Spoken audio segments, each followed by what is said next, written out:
வணக்கம். நான் சார்கோப்டஸ் கேபி என்ற மிக சிறிய பாரசிட் பூச்சி.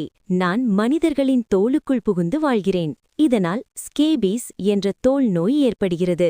நான் ஒருவரிடமிருந்து மற்றொருவருக்கு நேரடி தோல் தொடர்பு மூலம் பரவுகிறேன்.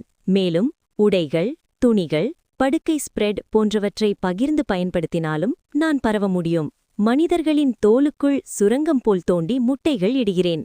இதனால் அரிப்பு, சிவப்பு புண்கள் மற்றும் தோல் எரிச்சல் ஏற்படும். குறிப்பாக இரவில் அதிகமாக அரிப்பு இருக்கும். ஆனால் மனிதர்களிடம் என்னை அழிக்க சிகிச்சைகள் உள்ளன. மருத்துவர்கள் பொதுவாக பெர்மெத்ரின் கிரீம் பயன்படுத்த சொல்வார்கள். சில நேரங்களில் ஐவர்மெக்டின் மாத்திரைகளும் கொடுக்கப்படலாம். மேலும் உடைகள் மற்றும் படுக்கை ஸ்ப்ரெட்களை சூடான நீரில் கழுவுவதும் மற்றும் தனிநபர் சுத்தத்தை பேணுவது மூலம் என்னை பரவாமல் தடுக்கலாம். இது போன்ற பதிவுகளுக்கு நான் வந்திருக்கும் இந்த சேனலை சப்ஸ்கிரைப் செய்து கொள்ளுங்கள். நன்றி.